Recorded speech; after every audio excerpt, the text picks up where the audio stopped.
I used to hold the 100-meter national record. I had run 10.37 seconds. It was there for 22 years. My name is UK Shyam.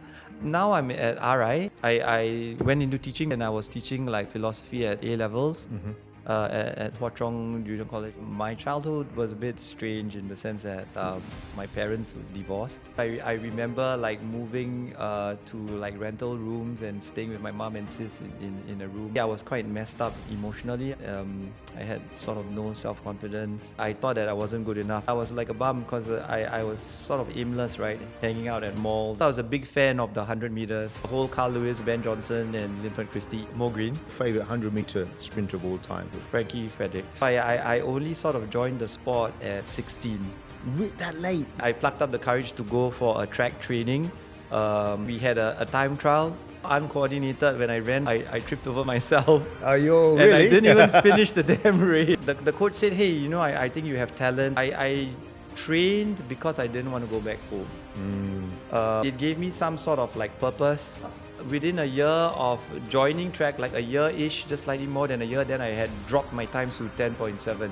Ang Peng Siong, this world-class swimmer, took out a tire from the back of his car. I love it, old school. So I used to pull the tire, and that's, I think, slowly my career started to take off. When I went for the Asian Games, that was my first Asian Games, and then I saw Asahara there, and I'm like, oh my god, this guy has been in the World Champs. My career was quite a colourful one. I wish I had joined track earlier. What you wanted, right? It never came. It was like a lot of years of postponing and postponing and postponing. At that time, I was like regarded as a sort of like a rebel.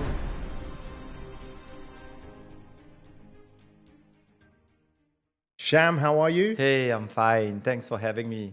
Listen, I've been looking forward. I can't believe we were only just meeting, right? Yeah, can't be. It's really strange. I know, it's crazy. We've got so many mutual friends. Now, obviously in Singapore, you're very well known. A few of my audience members are outside of Singapore. So for those that don't know you, can you please just give a little bit of history and an introduction? Okay. So hi guys, my name is UK Shyam. I used to be a 100-meter sprinter, and for this small country, I used to hold the 100-meter national record, and I set it in 2001, and it was there for quite a while, for 22 years, and then it was broken. And I had run 10.37 seconds, not that fast at that time. 20 over years ago, it was okay, but my career was quite a colourful one. That's my life. Listen, it's a great time, and people that don't understand running don't realize, think about a second. That's a second. Yeah. You'll break it down, I mean, of course, global standards have really evolved over the past 20 years. And I mean, even if you look at the world record, after Bolt cut the world record by 0.2 plus. Yeah. Right. So that really pulled things. And I mean, Asian standards and all have also evolved over the past 20 over years. Well, it's huge. Now, what I want to do is I want to unpack your journey, because I always feel that most people's childhood defines everything. It Definitely. carries through to the rest of your life. Yeah. So, what was it like growing up as a young boy in Singapore, and how and when did you first fall in love with sports? Well, okay. I mean, Singapore was great, but I think just my childhood was a bit strange in the sense that my parents were divorced. Okay. So it was a bit of a dysfunctional sort of childhood. A big part of my childhood, I remember moving to rental rooms and staying with my mom and sis in a room, because my parents kept separating, and that was a long drawn kind of thing. So sadly, I was quite messed up emotionally. I think I had sort of no self-confidence, and grappling with that, I had no self-confidence to join athletics. So I only sort of joined the sport at 16. That late? Yeah. I didn't realize it was that late. Yeah, That's before late. that, exactly, it's late. And before that, I was like a bum because I was sort of aimless, right? Hanging out at malls and... But when did you... But surely you ran earlier, on a sports day or something. I mean, in primary school, I ran in sports day, and I was quite good, but I think I was kind of lost. So I didn't really do anything. I would just So I didn't really. So then, how did you even find out that track was your gift? Okay, good question. So we had like physical education class in school, and then the coach there, Thomas Tan, I remember him. He was my first coach. He sort of like spotted me and told me to come for track training. But it took me quite a while because I thought that I wasn't good enough. I had this like weird inferiority complex. Yeah, a lot of people do, man. Everyone does, especially at that age. Yeah, I mean, you always have this imposter syndrome, right? That you think that you're not good enough and all Yeah. that. But of course, I was a big fan of the 100 meters. You were. Yeah, and at that time, like we were talking about, it was the whole Carl Lewis, Ben Johnson, and Linford Christie era, Yeah. right? So Who was at that period? Who was your favorite athlete at that time? Wow. I didn't have a favorite, but I was like a fan of these Of three. these guys. Yeah. So finally, I plucked up the courage to go for a track training. And this was like when I was 16. And then we had a time trial. But I was so uncoordinated when I ran the time trial, I tripped over myself. Are you And really? I didn't even finish the damn race. Really? Yeah. But then, the coach said, hey, I think you have talent, like based on your build, you're quite lanky. He claimed that I would have been an even better 400-meter runner. Yeah. And then so I joined track, and my parents were like going through a divorce and all that. But I think that it was a good escape. Like I trained because I didn't want to go back home. But it gave me some sort of like purpose, and then you have this sense of community, and finally you realize that you're good at something. I think when you're a youth, like you want to be known for something, right? Yeah, of course. You want to build a name and a belonging. Yeah, definitely. And I guess it like was a bit of a form of escapism as well. What was your progress at 16? What was your PB? Okay, no. So at 16, I had joined track like for 3 months, and then we went to the national schools, but we ran the relay. So I Okay. didn't really know like how fast. Okay. How fast I was. And then, but our relay team won the national school, so it was Okay. like the fastest relay team in that. Okay. But that was like, oh, which wow. which leg did you run? I ran the second leg. Okay, that's the longest Yeah, leg, the right? longest leg, yeah. People don't understand that it is a longer leg. Yeah. Yeah. It is, yes. And usually they put the faster ones there. Although Yeah. I still couldn't understand why, because I was just a newbie, right? Yeah. And I was full of nerves, like a wreck. Quite wimpish, actually. That's real. It's real, but you grow so much. And then, so I had been in track like 3 months, and then the season ended, and then I was going on 17, and then I like ran 11.2. Okay. But what was good was, I think like within a year of joining track, like a year-ish, just slightly more than a year, then I had dropped my times to 10.7. Yeah. Yeah. But that was hand timed at that time. So Yeah. that's like 10.9, right? Well, it depends. Sometimes it's faster, but you're right. It's normally you can't tell. Yeah, you can't It's tell. not quite accurate. Yeah, so and so within like 1.5 years of training, I had run 10.7, and that was like an age group record for under 18 at that time. Yeah. And a lot of the people had been in the sport for very long. I was a newbie, right? 10.7, and that's when I started to get a lot of like attention. I was in RJC at that time, Raffles. Yeah, you've been here for a long time. Yeah, but those that don't know, Raffles is the top school. Yeah. Again, imposter syndrome, because it's a top school, a lot of like rich kids with people that come from pedigree, but really nice. Yeah. People from all walks of life with different talents. And that's, I think, slowly my career started to take off in a way. But what's interesting is a lot of people that have imposter syndrome, it works well for them because they work a lot harder. Exactly. You know? But you're always, I mean, on some level, you're always like second guessing yourself. Yeah. And feeling that you're not good enough. But if you, that sort of, I don't know whether you can call it a chip on your shoulder, but it can be good in a way, in the sense that you feel that you need to prove yourself. Well, you know, like Linford Christie was my idol for the 100 meters growing up. Yeah. You know, because he came from Northwest London, where I'm from, and he always had a chip on his shoulder. He talks about it, but that was for many things. It was a lot of because he suffered from racism, and then he was like the only European against the Americans. But I think at some point, it gets to work in your favor. It does. Do you know what I mean? Yeah. So everything is about balance. Now explain to the guys, the audience member, because one thing that I think is overlooked for you back then was you have national service, and you're in the peak of your manhood, becoming a real athlete. Yes. And your career is derailed for 2 years.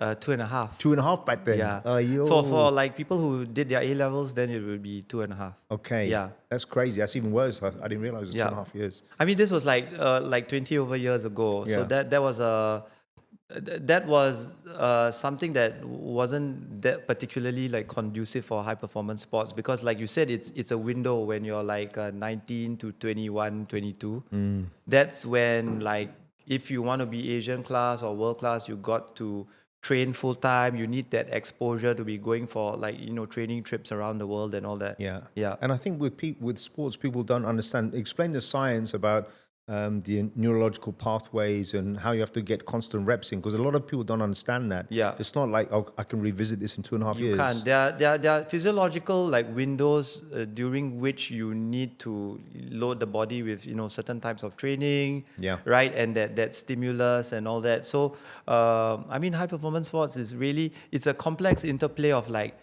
not just talent, the opportunities, like the training programs, like the training environment. Yeah. And are you consistent? You can't like, I want to be an Asian, I want to be an Asian level or world level sprinter, and I'm going to take a 2-year break. It's not. You can't do it. You can't do it. Well, I had Roger Black on the podcast. Yeah. We released the episode last week. He said to me, a big chunk of your career is luck, and specifically geography. He said that. He said that where you're born, Yes. where and when. Yes. And, he said to me, the opportunity to run with fast people is the only way that you truly find out how fast you are. Yes. And that's when you go up. That's spot on. Yeah. Like He said it, not me, man. He said it. I mean, he was. Yeah. So I mean, on some level, we shouldn't make excuses for ourselves. But like after like looking back and seeing like the current generations like Shanti Pereira and all that, like hit that world stage. I mean, I realized like the sociology of high performance sports. Yeah. That, like you said, it's a lot to do with the conditions and the context of where you're born. Yeah. Right? You need to have the opportunities. A lot of it is premised on opportunities. Yeah, 100%. Yeah, you can't train in your backyard or just run on your own. It doesn't work. And sprinting, there's so much technicality that goes with it. Yeah. What I'm also curious about, because I always fell in love with 100 meters because it's the blue ribbon event. Yeah, right? it is. But did you, because your coach said to you, it could have been a 400, did you look at the 1, 2, and 4, and how did you feel the event chose you, or you chose the event? I was in love with the 100, like you, right? Yeah. I mean, because it's like just the speed of it all, like it's poetry in motion, movements, the mechanics and all that. And I was fixated on Mr. C. Kunalan's record at that time. Yeah. So you had it in your sights. Yeah, but I never thought that I could run that fast at one stage. And my paths crossed with Mr. Kunalan, and then I... How old were you? I was like a young boy, like 19, and then I heard that Mr. K has run the fastest 100 meters, and he ran it at the 1968 Olympics in Mexico. Yes. And then that's high altitude for people. Yeah. A lot of people don't know that. Yeah. So I mean, yeah, we know, not to discredit, but yeah. No. A lot of people don't know. They don't understand the wind.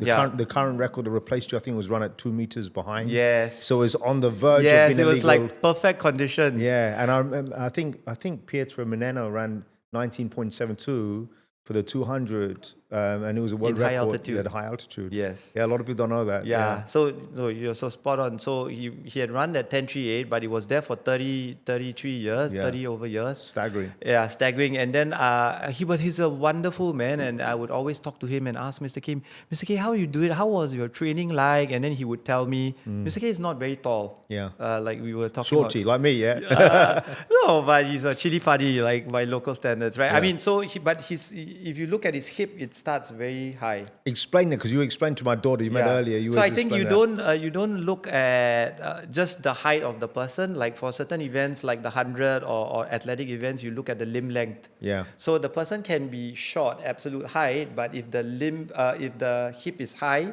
that means the leg is very, very long. Yeah. So Mr. K was one of those. So you say like, how does a short man like that run 10.38? Yeah. Because, you know.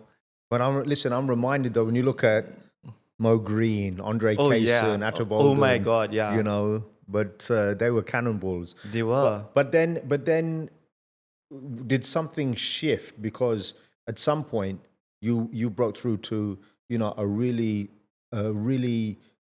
solid performance time. Only what happened? Yeah, that's a good question.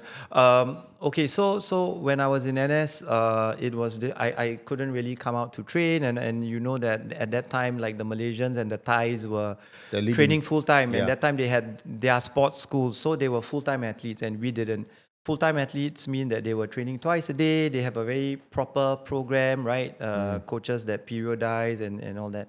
And then I had no coach, so I would be in NS, and sometimes I can come out and train. I would read my own books on periodization and come up with my own, like, you're experimenting on your own. Yeah, I mean, and sometimes I couldn't come out of camp, so I'd have to train in camp. Yeah. But I kind of didn't know what I was doing. Of course, man.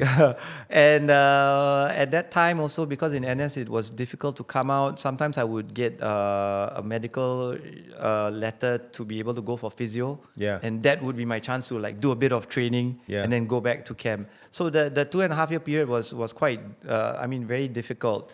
But you know, I want to put this into context, because a lot of people, you know, now, you know, you and I didn't grow up in the US. If you hear about the combine and how quickly the guys are running the 40-yard dash, my God, and what they're doing, but you put it into context, or you hear about the world's best footballers and how fast they are, they're not running your time. When you look at it, I just put it into context, because you see the thing about, you know, you won't share this because you're too humble. The thing about 100 meters, okay, for me, the most competitive sport in the world is football, because everyone loves it. Yeah. But in terms of absolute competition, where it's not subjective, it's just pure. Yeah. There's nothing to it. And the track. That's it, right? And you know, it's the 100 meters. Why? Because anyone that is able-bodied at some point has tried to run. Yeah. And if you are fast, you got chosen to be on the school team. If you are very fast, you know, you represented the next level up, next level, and then you know. And the thing is it's not like, so in football, how many people in the English Premier League? How many people on a team? So when you're talking about, you know, you're in the top, for example, 100 in the world, it puts it into context. Yeah. And the difference between 10.37 and 11 seconds, or even 10.5, it's a country mile. It's a huge, It's huge. It is. It's not, people don't understand that. Yeah. And then if you think about time, you know, like Mr. Bolt changed everything. But I use the example of Roger Bannister. Roger Bannister broke the 4-minute mile. Yeah. And after him, I think 6 or 9 guys broke that time, you know, within the next year. And then there was a paradigm shift. But just to put in, if someone has run under 10 seconds, they are a superhuman athlete. Yeah, absolutely. You know? Yeah. You know, so I'm curious. So let's unpack this, because you know me, I'm going to fanboy here in terms of track and field. But when you started getting serious about your training, were you doing a lot of strength and conditioning training, or is it mainly on the track? Good point. So I was just trying to find out, and at that time, some of the Australians were running fast. Like I think there was Matt Shervington, who had run 10. Oh yeah, Matt. Remember? Yeah, I do And then remember. he was like a big hit. He made it into the Commonwealth, and then he got a silver. He was running with Frankie Fredericks and all that. And then I was like. Yeah. And I was thinking like, whoa, how do they run, you know, under 10.3 or even 10.3, you know? Yeah. That was a mark, like 10.3, under 10.4. Yeah. And then I was like trying to read, and then when people from Australia came, I would ask, but you know, it was sort of like nebulous, not really easy. But what I knew was that they needed to train full time. You needed to train like twice a day and all that. So I was doing strength and conditioning, but all on my own. I didn't have a coach, and Mr. K would give me a bit of advice. But in his time, it was, you know, unheard of doing real strength and conditioning. In his time, not as much. Yeah. And so the strange thing was, I wanted to go for the SEA Games, you know, and At that time at the SEA Games, you would need to run like under 10.4 to get a gold. I mean, it's a small region, but at that time it's step by step, right? Yeah, of course. And I was running like 10.70, 10.60 on my own, just training on my own, reading books and all that kind of thing. And I couldn't hit the qualifying mark. And they also had like a policy where they didn't allow us to run the 100. They made us sign legal documents, so if we ran the relay, we couldn't run the 100. Yeah. So that was like a big a battle for me, because I was saying, hey, this is not the norm. Like the only way that we can improve is if we actually run the individual. You need consistent. I mean, you can see that with Noah Lyles now. Yeah. Each time he's running, he's incrementally getting better. Correct. And look at the difference between maybe a month ago versus what will happen now. this You get sharper and sharper. Your nervous system is primed, and you need, for a 100-meter running, you need to run about like 15 races in that season. Yeah. Like well spread out, so that you can peak. Yeah, correct. Yeah. And I never had that exposure, so that was like one big. So in my those crucial years, you were just not allowed. So I'd go for overseas meets and then sit down until the end of the meet and watch everyone else run the 100, and then I run the 4x1 at the end of the meet, right? So you never sort of like, in terms of maturity and growth. You didn't have that. I didn't have that. And then what was the breakthrough though for you, because you jumped in times? Good question. So the breakthrough was one fine day, I bumped into one of my mentors, this lady called Yuling. And she was in track, and then she introduced me to her husband, Pedro Acuna, who was a Chilean. And then she told me, oh, meet Pedro. Pedro used to train the Chilean record holder, Sebastian Keitel. Wow. You can Google him, and he has run 10:10. Really? Then what? 10:10. Amazing. Yeah, I said, that's fast. Then yeah. And then I spoke to Pedro. Just a bit, I chatted with him, and then and then the things he said about training, I felt that like this guy really knows things that a lot of Singaporeans don't know about. He's really smart. Like, he was asking me why I was doing heavy weights and all that. Then he asked me, let me look at your training program. So I gave him my diary, where I just scribble down. Yeah. And then he looked at it, and then he sort of laughed, and he was shocked. And then after all those years, I found out what he told his wife. He said that, how does this guy run 10:70 with this crap training program? Yeah. So once I heard that he had trained Sebastian had run 20.16. Wow. Yeah. So he's all around. Yeah. Proper sprinter. Yeah. I think the record is still there. The Chilean record is still there. Wow. He was world. I think he was world top 10 in the 200 at that time in 1999. Yeah. So I begged him. I said, Pedro, can you coach me? Then he said, no, I don't coach athletes who I have not developed from young, and you've not had a coach most of your life and all that. I'm sorry.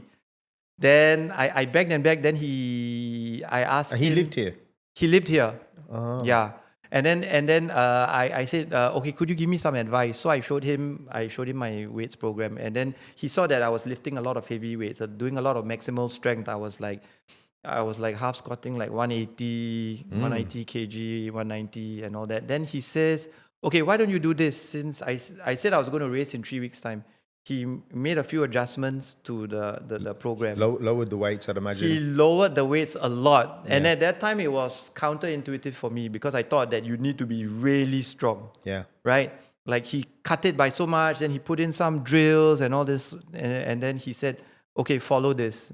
And then he gave me advice. Then I did it for 3 weeks on my own, of course, no coach, right?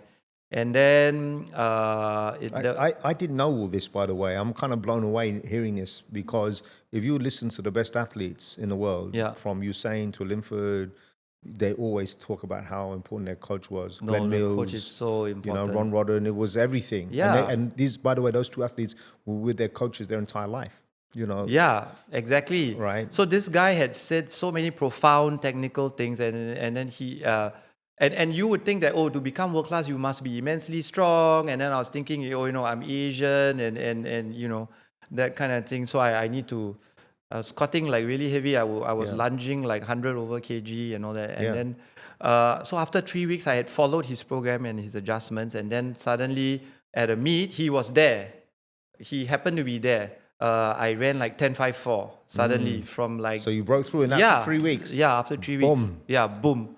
When you saw the time, you must have thought, shit, I that's was like, worked. holy shit. Yeah. Yeah, but that 10.5 was a local race, but like I said, they never let us race overseas in the 100. You can only run locally. Right. And locally, you're not going to improve, right? Yeah. Because I was always the fastest. Yeah, you had no competition. Yeah. So I had hit the SEA Games qualifying mark, I think. No, I hadn't. 10.5 something.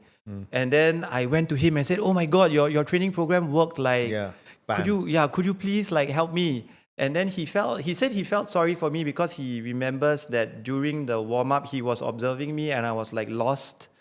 Like, I don't know what to do, How right? could he not have wanted to take you under his wing? I think... If it was me, I would have said, let's roll, man. Because you wanted it. Yeah, you I wanted it. You were humble and you're asking for I help. was. But I think he had this principle of like, I think they're also like athlete poaching, Yeah. Like a good athlete and then someone takes the athlete at But who is he poaching you from, man? Yeah, No exactly. One. Come on, bro. Exactly.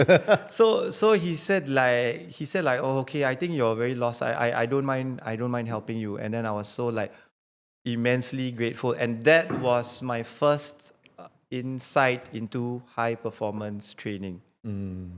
Because then he would meet me. For once, I had a coach who would time me and correct all my mechanics, like he adjusted, like the knee was lifting too high. When you drive out of the blocks, you are overstriding, You had the opposite problems of most people. Most people, the knee's not high enough. Yeah, I was like, I told you, everything was overdone. It was enhanced. Yeah, overdone because you're looking at Australians, you're looking at Americans, and you don't know, right? Yeah. And then he adjusted things, like because he said that if your first step is too far, then your foot strike is very far from your center of gravity, and then there will be a jerking effect. Yeah. So a lot of like technical, supposedly counterintuitive stuff like to me at that point. And then he was talking to me about race plan. He said, "Don't come off the blocks too fast." Wow. Then I what? Where did he learn all this? Did you ever find out?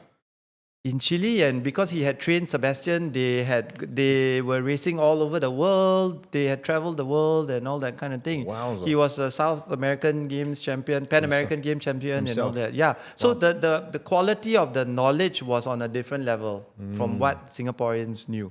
Of course. Right. So then things took off. Then took off when he started to plan my weights programs and gave me a structured like track training, and I was like so grateful. I was like, dear God, like I can't now I've got believe that there's someone in my someone there. And I'm just curious, when you were running from that point to at your peak, did your weight fluctuate, or were you a similar weight? Were you less muscular? I'm just curious. Okay, good point. So to cut a long story short, so he took me for those few months and then he started to sharpen up. And it was a whole new program that something structured, right? And then finally, after that, fighting for 1 year to have the right to race in an individual 100-meter event overseas, I went to Hong Kong Open, and then I ran 10:45. Wow. And I won. So now you know, okay, this is happening. Yeah. It's real. Yeah, this is happening. And then I had such an inferiority complex that I won, but I didn't know I won. Because I was running with the Malaysians and all that, and the Malaysians had run 10.3, they were Asian class, and then I was just in lane 1 and I won. And then then you won. And then I hit the SEA Games bronze mark. And then suddenly I was going to the SEA Games, so it didn't matter if like the Sports Association was not nominating me because I hit the mark already. Yeah. Yes. And things changed. And then after that, I went to the World University Games, and that's again Pedro said to me, "You are going to run in lane 1. You will lose in the first round because it's world standard. So just run all out. Enjoy. Run. Yeah." Just run all out. That's great advice, by the way. That's great advice. Yeah, just focus on the technicalities at what you're going to do at which point of the 100 because it's very precise, right? Yeah. At the 30, mechanically, this is what your posture is going to be. So again, I didn't know. And then I crossed the line at the World University Games, and then I looked up at the scoreboard and it said 10.37 and my name was there. And Crazy. it meant that I had broken Mr. Kunalan's national record. Amazing. But that was amazing and silly at the same time because this was the first round and then you see this random Asian guy jumping around just because he won the heats. No, it's okay, bro. Right. No, but listen, this was your world record. Yes. People overlook that. Yes. You know, like at the end of the day, you can only be the best that you can be. Yeah, exactly. And that was, and not just that, I didn't know that part of your story, that you went from there to there in a very short period of time. Yeah. Because for many years, I was not even allowed to race individually, right? Yeah. So I had run 10.37 and then I remember like the American guy who was in the other heat wondering What the hell's this guy what's doing? this guy jumping around just because... But I never thought that I would progress to the quarterfinals and then I progressed to the semi-final of the World University Games. Wow. And that's when the standard gets tougher and tougher because you run 10.52 and you cross the line, but there are 6 people who have run 10.52 also. Yeah. Everyone's like dipping at the same time. And then it was like headwind. So everyone was running around 10.3 to move from the semi to the final. Yeah. And that point, my sort of like life changed because I had broken the national record, and in this small country, it was a big thing. Yeah, of course. And it was like a different world for me. Well, a lot of people also don't understand when you're running rounds, you know, there's so many different things you have to think about. You know, like if you run too fast, you blow your wad too early. Yes, exactly. Right? But you also don't want to, you want to let everyone know that you've arrived. Yes. I remember watching a few athletes that have run in the past extremely fast times in the earlier rounds, and I was thinking... And then after that, no way. Because, when I first called you and I was talking about Kishane against Lyles last year, I was thinking Kishane has never been put under pressure. So in that last 1 meter, and he lost it at the last one. And he's not running. Yeah. I hope it's changed this season, but I don't think it has. He's not running at like 101 meters, 102 meters. He's running 95, 96 meters. And then he's a bit... At the end, he gets tight. Yeah. And Lyles, I think you can't underwrite that. The guy just knows how to win. Definitely. And people don't like him, but you got to rate him. But it's also the composure and the disposition of the athlete. And to what you said, so those few months were my first like taste of like a structured program with a coach and all that, right? Yeah. And then after that, I won a silver in the Southeast Asian Games, but that was the first time running at the Southeast Asian Games amazing. in the 100 at 24 years old, which is very old. You got the same time again, did you? I ran 10.3 again, and that time it was in a headwind.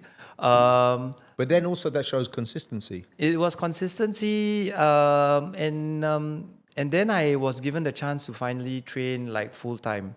And then my body was sort of like adjusting to a structured program and a proper program. And like you said, did your weight go up? Then so the next year in 2002, I got invited to the Australian Grand Prix. And my weight went up because I started to get stronger. I could lift heavier, my PBs went up. But I was starting faster. But in the big races, when I was running with like Darren Campbell and all that, I would get stuck at the 60. So I would lead all of them. And then at the 70 and 80, suddenly they would like move like, half a meter, and then you can't. Yeah. And this is like what you said, it's that composure, like is your pelvis like tilting? Are you like getting like tightening up? Yeah. Because it's counterintuitive. You need to put in a lot of force, but you need to be relaxed at the same time. But that's why I think historically the Americans and now the Jamaicans are different, because they grow up in that collegiate environment in the US. I think the collegiate environment is like something or that's... champs in Jamaica, because they're used to running under that intense pressure with a full crowd all the time. The collegiate environment means that you are running or swimming against people that have qualified for the Olympics. Well, the reality is, apart from a few events, if you're running in, for example, the NCAAs or whatever, it's global competition. Definitely. Like when I was talking to Mita Berti, I said NCAAs is like you are amongst the creme de la creme. Yes, correct. And the programs are also... You need to be in that environment, and then I think if you've noticed, like over the past 10 years, we have one or two Chinese Yeah, sprinters, yeah. Chinese sprinters and Japanese sprinters that have become world class and run Yeah. under 10. Yes. And all of them are in Florida Yeah. or in the US. They're training. Yes. Well, you know, like I said to you off camera, I mean, I know you're not one to look back and say if, buts, and maybes, but it would have been fascinating to see what would have happened if you had trained from early and then gone through the collegiate system. Yeah. Because unequivocally, you would have run some even faster times. I definitely feel that like I would have run faster, maybe 10-1 something, you know. But I mean, it would have. We'll never know, but it is. You'll never know, yeah. But as a person of curiosity, I think these things are so. I'll give an example, right? So Linford Christie in 1991, my favorite race of all time for the 100 meters was the Tokyo World Championships. And it's timely because, you know, Tokyo's happening again this weekend. Oh, yes. Right, the world champs. And, you know, so the world record was 990. Leroy Burrell, came second in 988 in the final. Linford Christie came fourth. Dennis Mitchell came third. They were all under 10 seconds. And Carlos... Yeah, that was the fastest. Yeah. 986. Yeah. And then Linford was at that inflection point. I've just run my personal best. And I came fourth. Yeah. I didn't even podium. Should I give up? And then next year, he ran 996, which is slower time, but in Barcelona got the gold. Gold, yeah. And then the 1993, but he was like 32 years old, right? He was the oldest guy. Yeah, amazing. But again, like he was a little bit similar to you in that he started late, right? And then I think he was enjoying the nightlife and what have you. And in the UK, track and field, it's obviously bigger than it is here, but you know, it's still not like football. Yeah, you know what definitely. I mean? And then if you see the track where Linford, would train, you don't want to train there during the winter. It's miserable. Oh, have you seen it? I've been to the track and everything, and because we're both from Northwest London. The thing for me is when I look at how the 100 meters is a bit different now, back then it was like a heavyweight world championship fight. Oh, yes. People were like, looking huge. at each other. And who was it was telling, I was watching an interview with Justin Gatlin, and someone said, I think it was Asafa, Gatlin spat in the guy's lane. Just like... Oh, really? Yeah. Okay. And it was hilarious. I was like, it was just like, Yeah. But let's talk. I want to do ask you some questions. Do you remember some of your personal bests in training? Did you ever run faster in training? Or come close? You did? I did. Okay. But like you said, so I ran really fast in the 200 as well, but... You know, the 200, to me, there's nothing like running faster on that curve. There's a weird, unique, because you feel a bit of breeze coming at you. Yeah. You know what I mean? Yeah. But you never fancied the 200. I did, but like I said, like it was so difficult to even run the 100 at that point, right? Like to be given the opportunity. And when I was running 10.3, they didn't let me run the 200. Yeah, I can see. So you impeded, but also back then, most 100 guys weren't running 200. Yeah.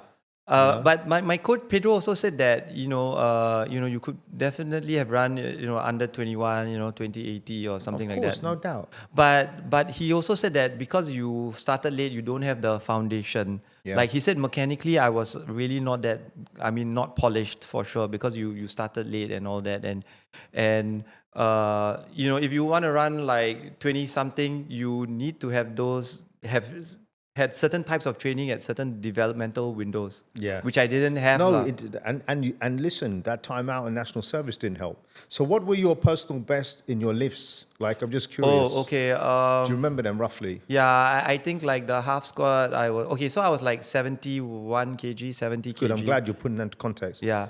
So I was about 70 kg. I was like half squatting, like, I think...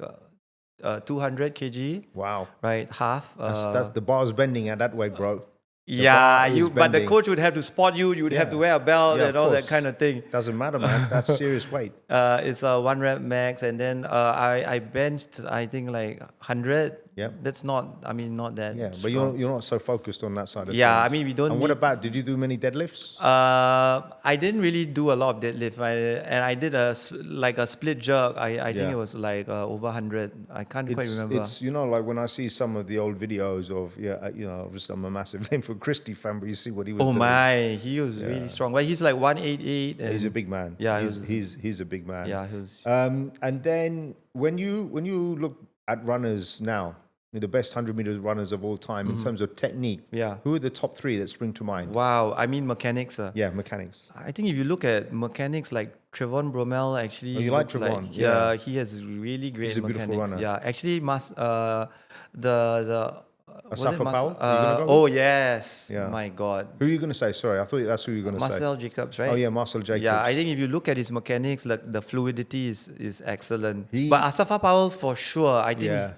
In terms Marcell of Jacobs, it'll be interesting to see because, he's there now in Tokyo. He's not been running, but it'll be interesting to see what he can do. yeah, Because when he won the Olympics, it was, that's legit. he came out from nowhere. Yeah. though, in a He way. was training, but I like that you see him running behind a truck with the Oh wind yes, tunnel. yes. To say that, I think if you check now, there's also actually a Sri Lankan athlete Okay. who has run under 10. Okay. And then I was reading his story. I mean, his build looks like mine. I mean, a bit lanky and all that, 180-ish. How tall are you? I'm 181. That's not super tall and all that. But Yeah. I think it's not really about height, because you see some of the Chinese that are like 170 something. But they are like fast about 30, 40 meters. Like Yeah. Very like out of the blocks. Very, very crisp, very refined movements. Even the Japanese, there are like 4 or 5 Japanese that have run till Yeah. this day under 10 seconds. Yeah. But a lot of them are in the training groups in Europe. Yeah. Um, But it's so difficult because you saw about Trayvon Bromell. He's such a natural talent, but I think under the pressure he has struggled. Like Asafa Powell. yeah. He really struggled. I know he had injuries, but that's why people like Usain Bolt or these multiple champions, be it Donovan Bailey, whatever, you cannot overlook Unimaginable, the disposition and the mindset. strength. Yeah, correct. Like when you see like when Donovan Bailey in 1996, when he won the Olympics and broke the world record, he was behind in that race. He was behind up to the And- 60. and he was just a flipping beast. What's your favorite 100-meter race of all time? Top 3 to watch. Yeah, I think that one where was it Atlanta? Yeah, Yeah. Donovan Bailey, That, 9.84.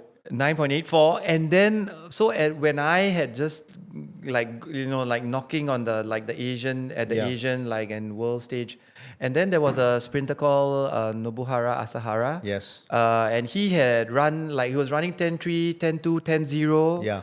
But he was training with Donovan Bailey's camp with Dan Path. Yes. And Yes. yeah, so that when I went for that Asian Games, that was my first Asian Games, and then I saw Asahara there, and I'm like, oh my God, this guy has been at the World Champs in the semis and all that. Yeah. He was the first one close to 10, but he never broke it. And Yeah. then I found out that he is not in Japan. He He's trains. there. He's there. Yeah, he's with Bailey and all that. So that Well, you see, that's because if you think about, because in our time, the Jamaicans weren't running. no, they It was were the- not it was running the fast. Americans. Yes. And I think what happened was Asafa Powell did not go to the US. He could have done. He chose to stay at home, and then he started breaking the world record. Yeah. And that's what shaped Usain Bolt's choice to stay there. Yeah. But like I said to Roger Black, Usain Bolt was fated to run the 400 meters. My God. Arguably, it would have been his best event Yeah. but he didn't want the pain to go. So he made, I don't know if you heard this story, you probably have. He said to his He made a coach, bet, right? made a If he bet could break the with- world with record. them. Yeah. Put him in 100. Yeah. I don't want to run the 400. He said, okay, if you run well this weekend, you can do it. And then he ran phenomenally well. Yeah, I think he You had know, run 9.79 or something. Like that. something Amazing. crazy. But it's that. So to me, if you talk about talent, Yeah. talent is one thing, but you need to be in an environment where you can consistently train at a high level and compete at a high level, not for 1 or 2 years, Yeah. but for the long haul. 100%. And like you said, success in life or success in sports Yeah.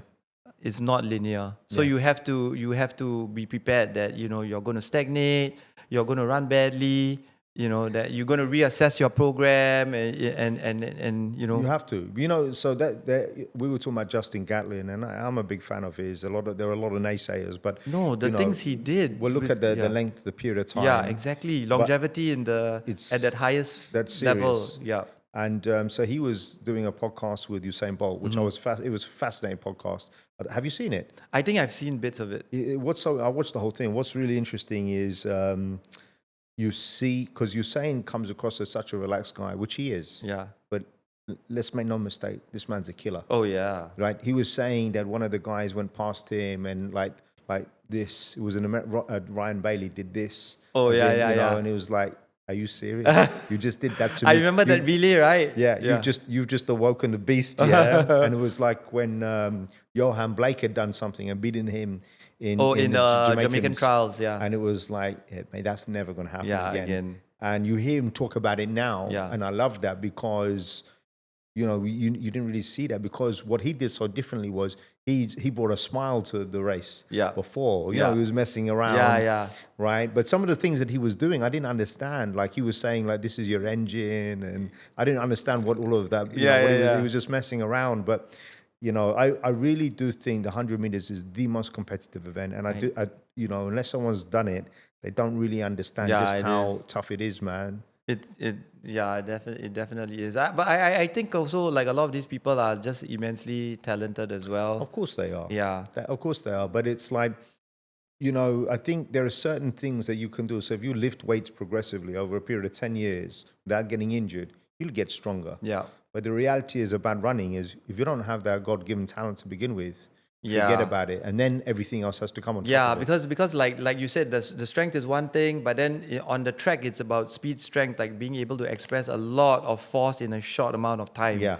And that means like being coordinated, being fluid, and that also sort of that composure and all that. Where would you put Carl Lewis's technique in there? Wow. Because I was a massive Linford Christie fan. Yeah. I always loved Carl Lewis's technique. I always thought if you saw a silhouette of any athlete, Carl Lewis, you can see is a very specific type of runner. Yeah, I mean, amazing mechanics. Beautiful, and beautiful athlete to just watch. Come at the last like 20 meters, right? Yeah.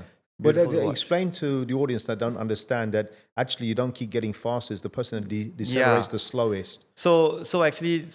I mean, it's a bit counterintuitive in the sense that like the person that's first to the 30 meters doesn't always, a lot of the time may not win the race because the 100 meters is broke up into like 3 segments, right? So you have the acceleration, right? And then that's the part where you're building up speed, so your mechanics have to be very different. The drive phase. Yeah, the drive phase where you're driving and staying low, and then like the 30 to 60 is where you are going to hit top speed, so then you'll be in full flight. Yeah. Right? And then you're more upright. And then it's the last 40 or the last 30 is where you start to decelerate. Everyone decelerates. So it's just the rate of the extent to which you slow down. So if you can delay the deceleration phase, which is what people like Usain Bolt can do, then you can win the race. Right? So Bolt would actually hit his top speed later. And that means his deceleration phase is shorter. He really is a phenom. You know, because I had the privilege to go to Rio to watch him. Oh, wow. And at the time when I arrived, my friend and I, we could only get tickets for the 200. But I said, let's go a day before the 100 final and see if we can get a ticket. Right? And it wasn't even on the black market. We went up to the gate and we asked them, we got tickets. They were not expensive. And you got tickets? I got to, because we did in the end. So my thing is this, as a sports fan, if I have the privilege, I'll get to watch a handful of athletes that are once in a lifetime athletes. Yeah, correct. And he's one of them. Usain Bolt is easily one of them. There's no comparison. No. Right? No comparison. I don't know if you saw this. Yesterday, he put in an announcement. There was a scientist that said if he had today's shoes, he'd run 9.42 instead of 9.58. Yeah, possible. You know? Today's shoes and today's track. Like explain that, because we're talking about, you were sharing with me, explain the difference in the two technologies. Okay, because like in sprint or jumps, right? It's a lot about ground contact and force, the force that you apply and the force that the track gives you back, right? Yes. So essentially, people are not running on the same material tracks as 20 years ago. Unless you're running at Evans Road. Yes. Then you're running over pot. Oh my God, potholes and yeah. What's going on with that track, man? They got to fix that. So dangerous, yeah. Good point. And so what that means is that when you apply force, you get more energy return, right? So the sprint times and the jump distances are going to be better because of technology and the materials, and also I think the carbon fiber plates that are used in the running spikes now Yeah, we didn't have that like 20 years ago. different, man. So they are lighter, the recoil is more and all that. Not to downplay the achievements of current athletes, but it's just, there is a difference. it's just like, material science and progression. Yeah. And you're seeing it a lot now in the marathon, right? Yeah. You're seeing the difference with the cushioning. Now, talk about this. What I'm curious about is your whole identity at this point was you're an athlete. Mm-hmm. Talk about your retirement, how it came about. You know, it came about in many ways prematurely. Yeah. And then how you transition your career to what you've been doing since. Yeah. So there's a good question. So at that time, a lot of my peers, I mean, from a local sense, were going away. A lot of the swimmers were going away to the NCAA system. Yeah. And that also explains at that point why local swimming was on another level to track, right? Yeah. And Joseph Schooling is the Yes, perfect example. yes, correct, right. I think schooling, I mean, I would argue that people like Mark Che and all were very talented, but Mark, who is my friend, he left after NS to the NCAA system, and of course that benefits. He was a very accomplished swimmer. Yeah. Joseph left at 12 or 13, I think. Very different. That makes a big difference. Huge because I would argue that the local system, I mean, in terms of education and stress and all that, it's not as good as if you were to move to the right place. Nowhere is in the world like the US. It's just it's an incubator for I think for savages. I think man. Schooling went to the Bowles School, right? That's a famous. I can't remember where he went. Yeah, it's a famous school where. Credit to his parents. Yeah, man. the parents who had the foresight to realize that if I want him to be world class, I need to take him out of the system from very young. Of course, now like developmentally, the landscape is getting more conducive. We have SSI putting in place like support policies and all that, but during my time we Wouldn't didn't happen. Yeah. So when did you realize? Listen, this is it for me, because this is an inflection point that most of us come to at some point in our journey, in our careers, whatever they are. So I mean, like I was doing my degree. I was the first like full-time athlete to study and train at NUS, our local university. Were you? Oh, congrats, man! Because it's a big undertaking. It was because I think at that time, like the very good ones like Jocelyn Yeo and all that, they went to Berkeley. And all that. What were you studying? I was studying like philosophy and political science. Yeah. And I wanted to go. Actually, I had this big American dream at that point. Of course. But after I broke the national record, they offered me the chance to do it in Singapore. And because I came from a single parent family, I also thought, wow, if I'm going to be the first local athlete to do it in Singapore, and I'm going to get support, why don't I try it, right? Yeah. And I didn't want to leave my mom alone also. Oh, you did it for noble reasons. Yeah. But of course, now I think like, what would have happened if I trained in UCLA? You know. But that's why I want to talk to you, because listen, we don't have regrets. There's no point. But there's no you point. want to teach the next gen. I've got 3 kids. And by the way, when I went to UCLA, I took my kids there. I'm from a very humble family. I was a toilet cleaner. I worked full time throughout college and uni.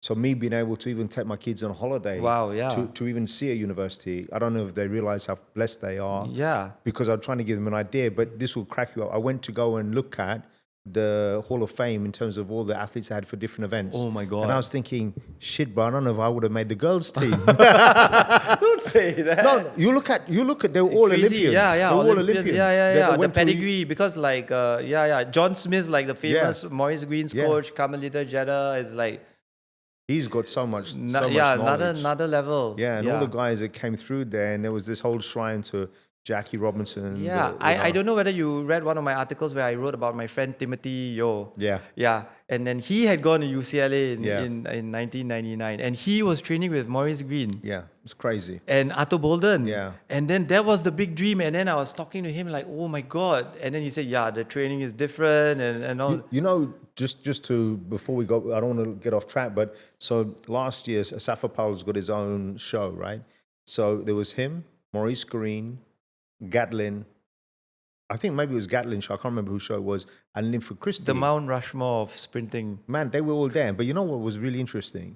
I tell you, who do you think? So Asafa Powell, Gatlin, Mo Green, Linford Christie. They got Linford there? Yeah, they're all there watching the Olympics in France. Okay. And these guys are having a real good natter. But who was the alpha male in the group? Have a guess. So you got Linford Christie, Gatlin, Asafa Powell, Mo Green, and Linford. Yeah. Who do you think was the one? Mo Green. Mo Green. He was. He was. And what you see, I remember this because Atto Bolden was always very articulate. He had that swagger. Yeah. And Mo Green came out, he was just inching up. And then when he won the first big race, I think it was maybe in 1997, or 97, 98, everything changed.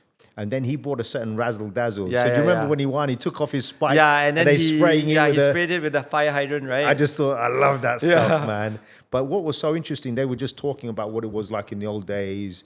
And I just thought, you got these legends just talking, and there's so much knowledge there. So much knowledge. It was beautiful. Yeah. But as you were saying, so when you were thinking your career is nearing out, what are you thinking? I mean, it was a big issue that where I was actually, because I was training full time and studying, I was actually sort of like postponing my university exams to go for a big meet. Oh, really? Yeah. And then, but the narrative at that time to the public was that, it's about balancing sports and studies, and now, our top athletes don't need to go to the NCAA because we are doing it in Singapore. But behind the scenes, I was just skipping semester after semester, and then I started to feel the pinch because a lot of my peers were going to graduate faster, right? And the US, they don't allow you to do it. They keep you up. They have a program that makes it balanced. Exactly. So I thought, a bit naive of me. I thought, since I was sort of like an ambassador for the sport, that I should tell the press about my predicament, right? That I'm going to have a SEA Games, and then my term exams are going to happen at the same time. You said that there's a program that balances it. Now's the time to make some adjustments, right? Yeah. Because I was sort of like the face of that whole thing. And then it sort of blew up in the press because I think they had at that time launched a scheme that was not ready to make all these accommodations. Yeah.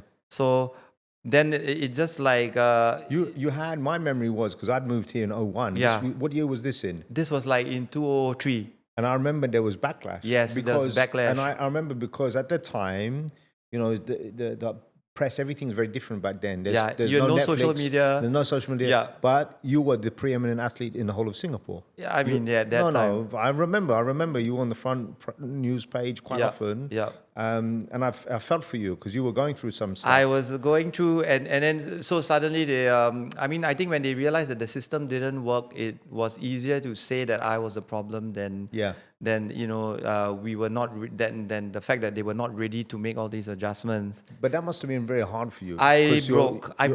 Did you? Yeah, you were going up against the establishment. And so a lot of half truths about me being a bad boy of sports and all that kind of thing, and front page, I broke. And so I guess that's a shortcoming on my side, in the sense that you're a young man dealing with all this pressure, man. It's not easy. That was 2-3 weeks before the SEA Games, and then I was touted to win the SEA Games because that was my second. I couldn't take it. It was sleepless nights, and then I opened the paper, and then it's front page, and my sponsors calling me, and then my mom crying and all that, and I just went there, and I just I couldn't take the pressure, mate, because very few people could, bro. That's a lot. Yeah, and after that, after all that happened, I also realized that the system or the crowd or the herd is fickle. Mm-hmm. When you're doing well, everyone's... Oh, man. They turn their back on you. Yeah, and when you make a mistake, they let you know it. Yeah, you know it. And then I feel that I was sort of misrepresented. And I felt that my dignity was more important. Well, think about this. Let's put this into context for those that don't know. If you're an athlete growing up in America, you are taught and you are coached on how to speak to the media, what to say, what not to say, how to be perceived. Yeah. You have a publicist. Yeah, people don't understand that here... Or, most countries, you're left. And that's a hard thing to shoulder. Yeah. I mean, like we said, things have evolved and things have gotten a lot better. But at that time, not you're a really. little bit out in the wind. Yeah. What is your full name, your actual real name? So UK Shyam, it's a Sinhalese, a Sri Lankan name, right? Yeah. So UK stands for Umaglia Kanchanagai Shyam. I love it. Now I know where you can say UK Shyam. Yeah. And so after after all that bad press, and I thought that, my God, I can't believe the way I was treated, right? To me, like, dignity was more important than the support. And I felt that I had to walk away. Well, what I'm hoping, listen, you've done a lot of interviews, but I'm hoping with this podcast and what you're doing now in your career, you're a highly cerebral, intellectual individual, very philosophical. Now I know because of the background as well in studying. Talk us through the transition to doing what you're doing now, because you're an educator. Yeah, I mean, so midway through university, I had fallen in love with like philosophy.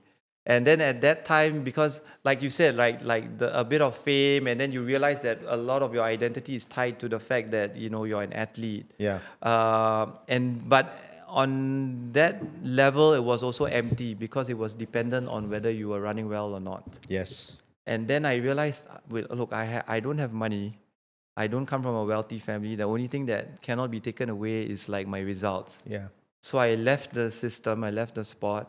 I couldn't pay my school fees. I took loans. Yeah. And I just studied and tried to get my GPA as high as possible to graduate. But our dear friend Kamal, we have to give a shout out to Kamal. Kamal, that how are connected you, us. man? He shared with me.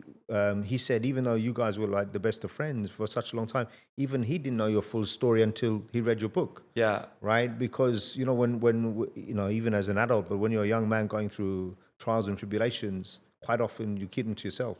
Which is not, that's some sort of like toxic masculinity. No, but it's very real, especially back then. Like I can sit here and tell you, I have always suffered from depression. But if we had said that back then, people would say, what the hell are you talking about? What the hell is that? And then it's not manly to be vulnerable. Like, it's the whole idea of a leader not being able to show vulnerability, which we now know that you need to show that you're vulnerable, or that you... It helps. It helps that you make mistakes, That humility can be empowering. Yeah, exactly. So for you, when you were going through this and you got your grades now, tell me what was next. Because I know that transition for my friends who were athletes, you're having to change your whole identity. It's scary. Yeah, it was super scary because I had spent like most of my life channeling my energy into something in which I had no assurance of success. Yeah. Right? Because that's the nature of sports in and of itself. Yeah, it's binary. Sorry? It's binary. It's like win or you lose. Yeah. And because of all the politics at all, I had to leave, and I know that it didn't really amount to anything. I mean, I could have been the Asian champion, but it never happened. Olympics, all that never happened. I had to walk away. So that it's a bit Buddhistic in the sense that they talk about the importance of letting go, or the transience of everything in life. Yeah. And I think when you're thinking about performance, whether it is in the corporate world or as an athlete or just as a human, you are taught to fixate. You are taught to keep pushing, to be obsessive. Yeah. But there are points where you need to learn how to let go. 100%. And that's painful. Yeah. Because it implies that you have failed. It implies that you're not as good as you think. But actually, it's a lot more complex than that, right? Like you say, it's fate, it's a bit of luck. It's just maybe you made mistakes in the way you interacted with people. But I just want to put this into context, because a lot of people, unless you've really competed anything at a very high level, it's like if I turn around and say to a school teacher, are you the best school teacher in Singapore? Mm-hmm. Are you one of the top 3 in the whole of Southeast Asia? Are you in the top 100 in the world? Very few people can say that about what they did, right? Very few. Yeah. Right? I just want to put that into context, and people don't understand that, and it's a big thing, and it's beguiling when you start thinking about, okay, what's next? Because because suddenly you lose that sense of purpose. Yeah. There's a void. Yes. Right, and so much of your identity was tied to that person as a sportsman. Yeah. And because I was like very upset with the system and the administrators at that time. Yeah. And to me, it was no dignity trying to go back and beg them to like, oh, can you and I think at that time it was also an issue of like a lack of empathy. Well, you didn't grow up in the UK, but Linford Christie went through the same thing. And if you listen to a lot of his earlier interviews, he always felt that the system was against him. And then there was racism as well and what have you.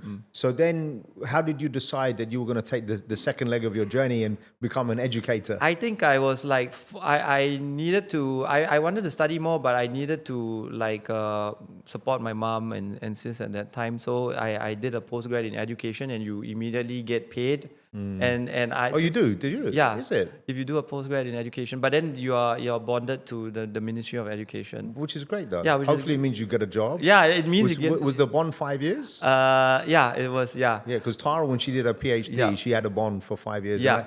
And I said, I hope so, because the dollar value amount of doing a PhD at Yale, because I was sponsored it. Yeah. It Oh was my. It Oh. was serious cash, bro. Yeah, I know. Serious cash. I said, can imagine make that. sure you finish it. It all worked out well. Right? Yeah, it did. So I had to work, and I had put my life on hold for so many years, and in some way I was selfish, because I was telling my mom, like, Ma, I can do it, I can, but it never came. Like what you wanted, right? It never came. It was like a lot of years of postponing. So I went into teaching because I loved philosophy, and I was teaching like philosophy at A levels at Hwa Chong Junior College at that time. And now, full circle.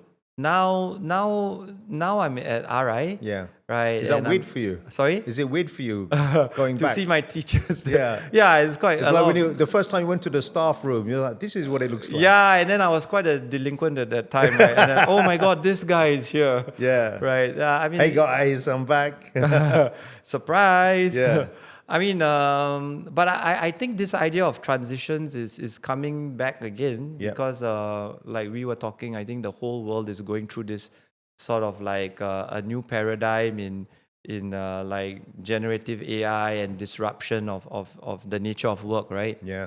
And I also feel like being an athlete, I think I'm a bit restless. Yeah. In the sense that I think that I can do more. I want to upgrade myself. Yeah. So of course.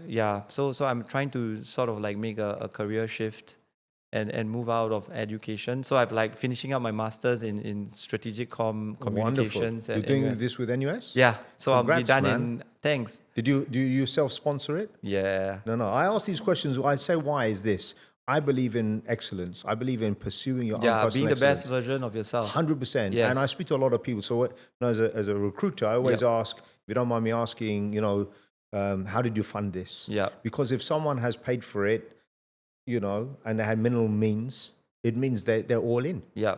Right. And then sometimes people get, like my wife got a Fulbright scholarship. Oh, that's great. Yeah. It's great. It was got nothing to do with money. It's to do with her ability and how she's been perceived. Yeah. It tells you a lot about someone. So like now, see, I didn't know, I knew some of your story. I didn't know all of your story because I was impressed with your time anyway. Right. And I'm a fan of the sport, but now I know the backstory.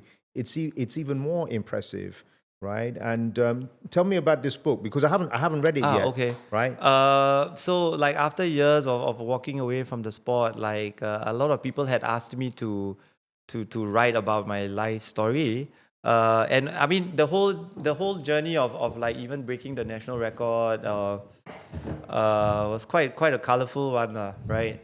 I love the name, man. Thanks. The story I behind. think there's a nice chapter where they show like. I think at that time, like you said... Put the mic in front of you, bro. I think at that time... So this is like a lot of the coverage. Oh, let's look. You're picking it up on the camera, is it? Beautiful. Like you said, at that time, there's no... Look at you, sexy beast. No, but at that time, there was no social media, right? So a lot of mainstream media, you would get a lot of attention in terms of like brands and just the nature of sport. Just speak. Sorry, show the... Oh, this way. Yeah. Okay. Yeah. Don't worry, man. Am I showing the right page? Yeah. Yes. Yeah. We'll do so some that's zoom-ins. Good press and bad press as well. You can see some Listen, of the no one's got fully good press. Look at David Beckham. he was a pariah at one point, in the UK. There was one stage in my career where we had to train in a toilet because we had nowhere to train. We made a weight room from a makeshift toilet. Yeah, of course. And we were training out of a toilet. So that was funny. No, I love it. I love all this because this is what's real. There is no hiding. right, from this sport. And then tell me a little bit about, so what do you think you're going to be doing next? I'm trying to move out of education and move into like something learning and development related or something communications related, because I think that I'm looking at employability, right? I think in Singapore It's huge, we are going to have to work, and you're going to want to work until your 70s, I think. Well, now we're living longer. Yeah. And Exactly. I'll definitely talk to you about it off camera, because I think, look, I'm a recruiter. What a wonderful book, by the way. Thank you. So this book was written by my friend Kenneth Koo. I didn't want to. I write in bits of it and I reflect on certain chapters of my career, but I didn't want to write it because I wanted a degree of objectivity. Really? Yeah. So you were prepared to give the keys to someone else to write? I was. I could have done that, man. So he's the third person who reflects, and it's like a social commentary of Singapore sports in the early 2000s, right? And also an appreciation of like the inroads and the progressions that we've come a long way, right? 100%. And then he also talks about my shortcomings, the mistakes that I made, like you said, I had a chip on my shoulder, and I think at certain points I reacted in ways that... But who does it? Listen, if someone wrote about my shortcomings, it's not a book. It's an encyclopedia, a whole volume of them. Well, I have a whole volume as well. So I think at that time, like 20 years ago, I was like regarded as a sort of like a rebel, right? And also I think you were misunderstood, though. I to some extent, but I think also people viewed critique as something that was negative. But you were talking about how to improve. So I said that people deserve the chance to be given the opportunities to run the 100 meters. Yeah. That's how we improve. So, I mean, these are things that I asked for at that time. I know. Yeah. I've got a few questions for you. Rapid fire, right? So we covered some of it, but I want to do a bit more granular. So we never asked you specifically, who is your favorite 100-meter sprinter of all time? Frankie Fredericks. Oh, he's a beautiful technician. Yeah. By the way, I want you to put this into the universe. I want to get him on the show. Oh my God. I wrote to him, but he didn't get back to me. Frankie, you didn't get back to me, but I'm gonna, I'd go to Namibia to do that. I was a big fan. Yeah. But let's put this into context. He broke through really in terms of his speed in 96, 95 when he started training with Linford Christie. Yes. Because all of a sudden he was actually going into 1996, the Atlanta Olympics. He was the fastest guy. He held the world lead at the time. Yeah.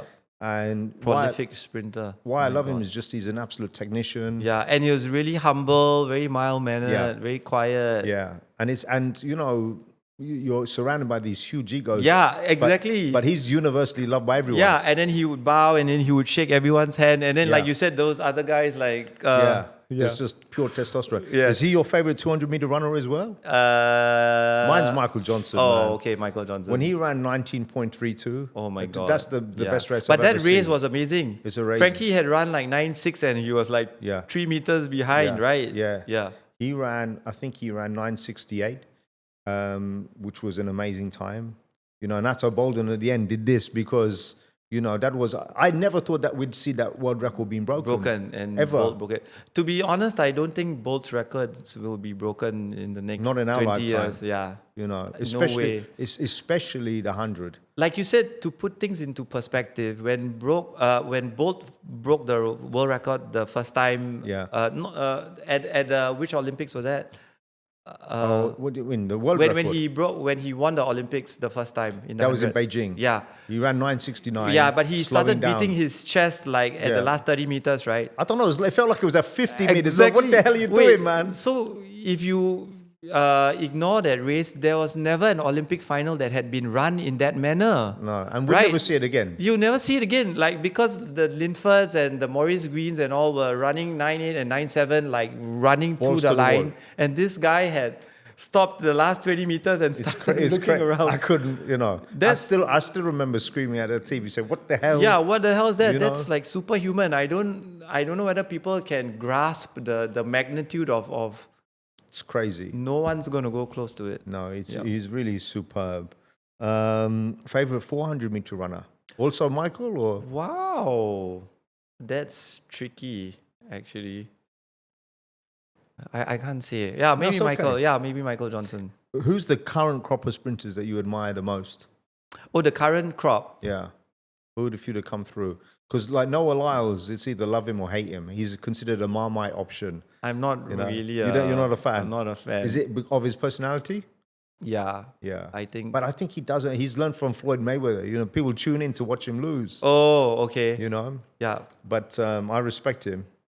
I think he's not given enough due because look, he's a 200-meter runner, clearly. Yeah. But he's the current Olympic and world 100-meter champion. Yeah. If he wins now this weekend, he's great. Well, watch Oblique Seville. Yeah, he's dangerous. Yeah, he's dangerous. When we said he was running in the rain. Yeah, he was running in the heavy rain. I don't know whether you saw it. Yeah, I saw it. Right? Of course I saw it. Yeah. I watched that 3 times because I thought he was just so far ahead. Yeah, far ahead of so who are you going to? Let's make a...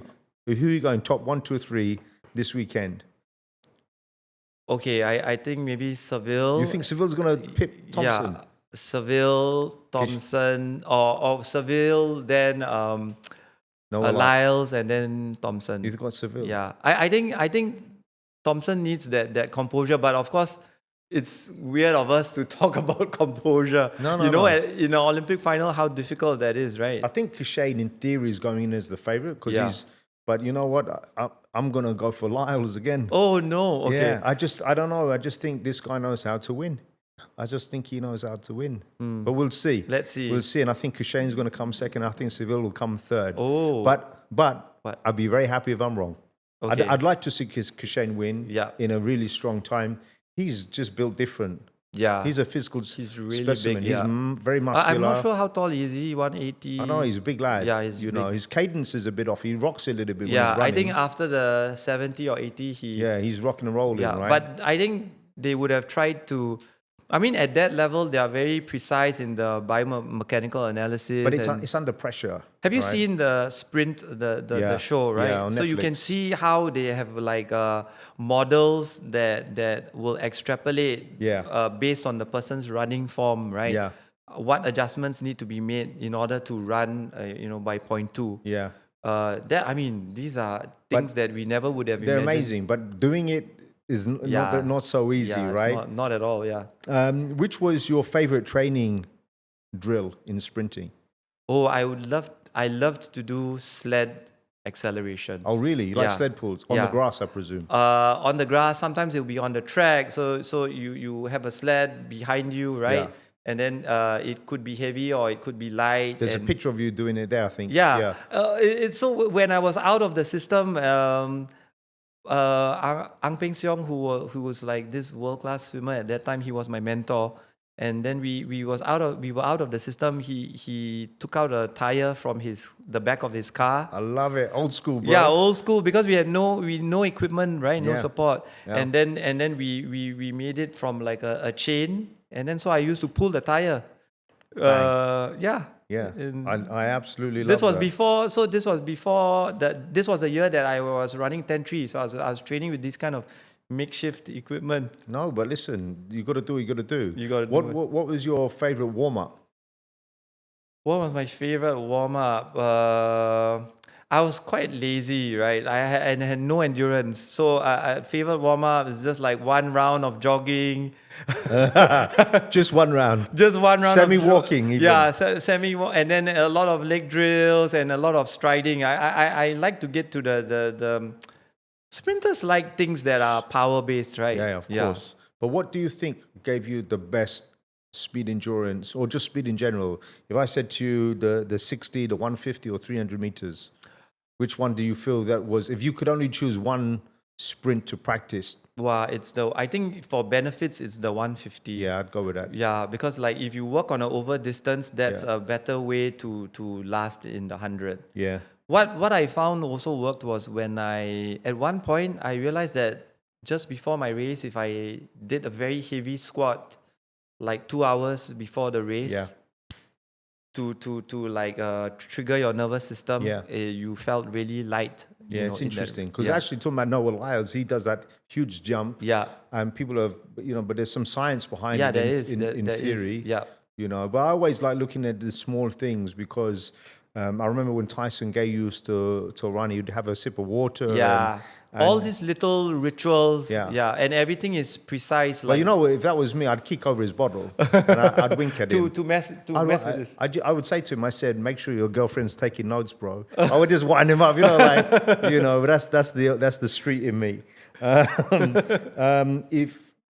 If you think about dreaming to compete, A, in the Diamond League or one of those events, and B, in the Olympics, like let's just pretend in the history of time, which Olympic final would you like to be in, and which, you know, city would you like to have competed in Diamond League? Whoa! Oh, You're going to say London? Zurich. Oh, Zurich. Oh, Yeah.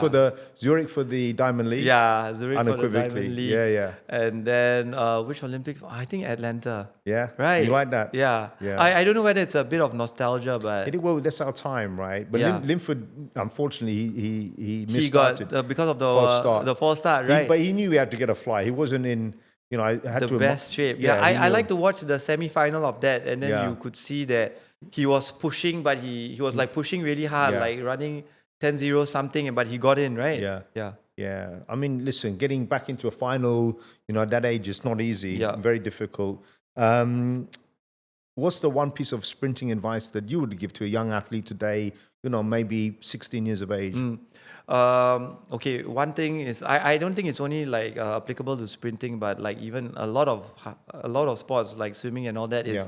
like you need to keep at it for a long time, and it's about consistency. Yes. Right? So you can't like train once or twice a week. You need to hone your craft. Like, Big time. Yeah, big time. So you need to plan it and be able to train like at least 3 or 4 times a week and for months at a stretch. Yeah. One piece of advice. 2, don't rush into like heavy weights too soon and I think really focus on your mechanics. Yeah. And, you know, do good like plyometrics. That's great advice. Yeah. I think, you know, like when I see a lot of athletes in any discipline now, you know, I always think, look, firstly, it starts with your drive. You have to be interested, Yeah. right? Then you've got to think about everything from your sleep to your nutrition, your strength and conditioning. Now you have Whoop. Now you have It's Whoop measuring devices. everything, Yeah, right? measuring everything. And yes, you're right. Like the quality of your sleep. You know, are you eating well? It's a lifestyle. It's It's a lifestyle. 24/7. Yeah, you need to be obsessed But in a way. you have to be obsessed. But what I think is a lot of people do not watch, like you know, like I've done many different sports, but like from running and boxing and Muay Thai. But I think you have to be a student of the game. You have to truly understand what it takes to be great. And like what you said, like to young athletes, right? Actually, parents cannot force the kid to want to be in the sport. No, 100% can't. Because that's not the point. Yeah. They need to be in love with the sport and want it you need to have that hunger. You have to. Yeah. No, I love that.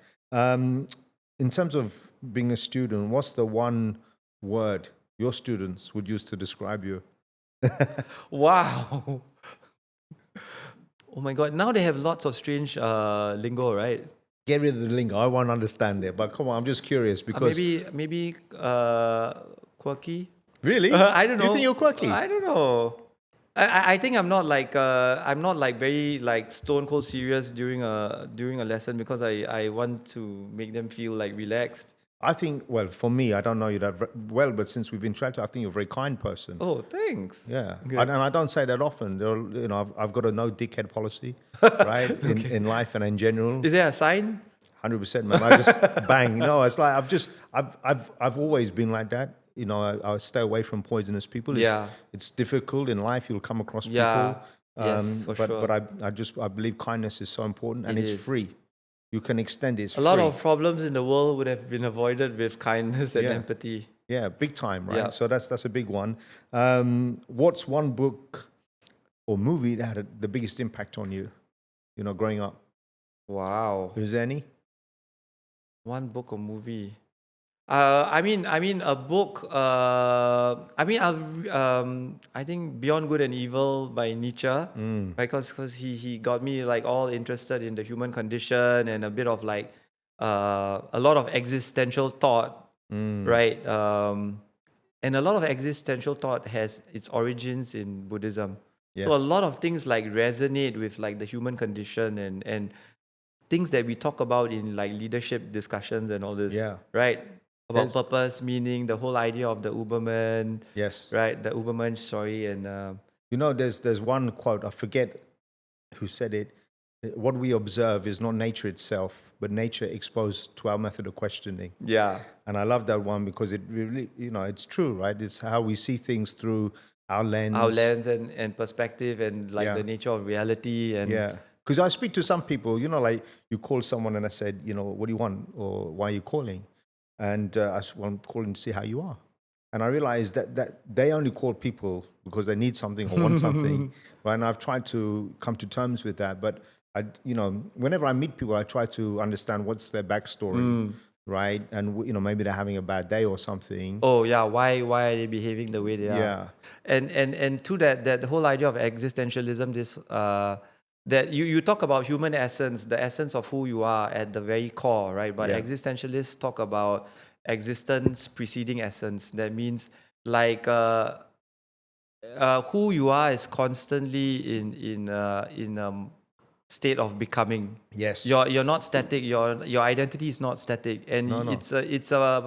it's about empowerment and how you can actually shape your life 100%. rather than like, oh, I'm stuck in this and I can't transcend my circumstances. The thing is, I'll refer to Roger Black again. He was telling me, he said, why and how Chris Akabusi became a 400-meter hurdler? I said, no. He said, because Derek Redmond and I were running too fast times. And then he moved. couldn't compete. He realized, and he looked at it, he said, look, I want to get on the Olympic podium. There aren't that many guys running hurdles. Yeah. And, it took him a long time to learn the discipline. And that to me is amazing. And I personally subscribe to if you figuratively got a black belt in one discipline, Yeah. and you've reached that point of excellence, you can take it. So what you've accomplished in sports, especially with the limited resources you had, you can take that and apply it to what you're about to do. Unequivocally, right? And it may not be easy, but you've already reached that level. I mean, I hope, and I think as we grow older, like we start to come to terms with like our shortcomings, Of course. right? And then, like you said, like the interactions with different people or at the workplace can become political. It can be difficult. It's not easy. It's not easy at all. You can't, because the thing with sports is, I mean, there is politics, but in particular in track and field, every 2 years is the world champs. Yeah. Every 4 years is the Olympics. You have something to work towards. And by and large, the politics is behind the scenes. But when you're on the track, it's not subjective. Yeah, it's just you and Bang. the track. It's not like a game of basketball where you can do strategy and your teammates. Not that it's easy. Yeah. But this one is just you. If you run badly, it's just all on you. Yeah. You run well. Do you feel the one false start rule is a stupid rule? Because imagine you're in the Olympic final and you slip in the blocks or someone twitches, you're gone. Yeah. It's crazy to Yeah, me. I understand they don't want it to, but Olympic final, bro, World Championship like final. 4 years, you've been training for 4 years. You had a 4-year training plan, and you've, I don't know, maybe spent $500,000 for that 4 years. It's crazy. Usain Bolt didn't make it through. For one world champs, one world right? champs. Yeah. Linford Christie in the final. Yeah. Come on, How man. did he feel for that one? Yeah, it's ridiculous. That would be another title probably in the bag. Definitely. If you weren't a sprinter, what other sport would have been your natural? I don't know whether natural, but I dabbled in a bit of rugby. Okay. So I think I would have been a decent sevens player, although I like size-wise I wasn't. But I think I was fast, and that was. I remember in the late 90s or like the early 2000s actually. I was approached to play like rugby sevens. Oh, really? And because they wanted someone, I think remember that was the time where Jonah Lomu was coming up. What a beast! And I think he was a 10-4 or something. Yeah, 10-4, so apparently he had 10-5. run a 10-8. Yeah. And then they were saying like, oh, if we have someone that can run under 11 seconds, like you'd be an asset. Yeah. So I joined rugby for a bit, but I think track was like my first love. Of course. Yeah. Of course. And I think rugby is like a beautiful, amazing game. But we all fall in love with something, and that's the end of it, right? Yeah. Which is one thing that you wish you'd perhaps learn a little bit earlier?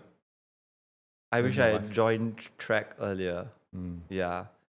Because like I said, that I think this is something when you speak to people or you have an audience, like younger children because they don't realize. Yeah, they don't realize. Like they're 16. No, 16 is actually ancient. Right? Because you see a lot of most of the athletes that become world class, they've had a long runway. Oh man, Yeah, this ingrained in them from they've been running probably from 8. Yes, or exactly. Even But younger. on that note, I think it's also important that you're doing the right type of training because the training load needs to be age appropriate. What's one habit or ritual that you still keep from your athletics career? One habit or ritual? Is to stretch the hamstrings before a big meeting? Or what? I don't know. I don't know. Like, or is it? I think that the ritual is that I eat something good before going for exercise. Okay. And exercise, I think that the training element has become part of my life. So I still like half squat. Yeah. I still do power cleans. Good I man. still train like a sprinter because that's become... That's who you are. It's your DNA. I love it. I absolutely love it. What's one thing that instantly motivates you today at this stage in your life, in your career? Wow, what's one thing? I know it sounds a bit... I don't know. I think lately I've been watching the show Chosen. That's the story of Christ. Yeah. I think that has like given me I think a lot of my career has made me think about the importance of faith. Yeah. And also like coming to terms with why you need to accept that you have to fail, why you need to accept loss. Yeah. Right. So I think religion. Do you have a favorite, like one that I'm always reminded of is Philippians 4:13. Can achieve all things through Christ. Oh yes. Do you have a favorite one? Yes. That one. Yes, that's lovely. So you'll laugh. Do you know why I know that one? I am not religious. I don't believe in God. I've read the Bible because quite a few of the guys that I fought when I was boxing had that on their shorts. Oh. And I always remembered it because when I knocked them down and knocked them out, I saw them on the floor with it. And I thought... The irony. I just thought, but no, joking aside, I think if you're deeply spiritual, if you look at some of the world's best athletes, when they win something, they're deeply spiritual, they have a connection. And I've always wondered, have I missed out on that or whatever, but I think that the issue about spirituality is that you assume that because you're spiritual, that your life needs to be good. Or that God, whoever He is going to help you win and all that. But no, it's actually to be given the strength to accept loss, or death, or failure. I love that. Yeah, that kind of thing. What's the best advice that you've been given in your career? I think the best advice was what Pedro told me, that Pedro, who was my coach at that time, who had I'm immensely grateful to him because if I hadn't met him, I wouldn't have run. He said, he told me to leave and focus on the next part of my life. Beautiful. Yeah. And you never think, right, but it was so painful and very bitter. But sometimes you need to know when you have to stop knocking on that door and move on. That's real talk. Yeah. This wonderful guy, Skipper Kelp, who I interviewed on Monday night. I can't believe it was only a few days ago, but he stopped boxing at 27 because he had some health brain issues. Oh no! Okay. And it's like, do I keep going? He was on the verge of a world championship fight. He had 4 children, and it was a difficult thing to really consider. Yeah. And then at that point, it was like, what am I going to do now? Because all I've ever known is this. He never had a proper job. Yeah, exactly. Right? Whatever a proper job is meant to be. But no, it's powerful. Sham, listen, this is the beginning of a long friendship, I hope, right? Definitely. And cigars and whiskey. We'll invite Kamal as well. For sure. Centerpiece. All right. Thank you, man. I appreciate it. Thank you so much. It was such a pleasure. All right, bro. Thank you. Thank you.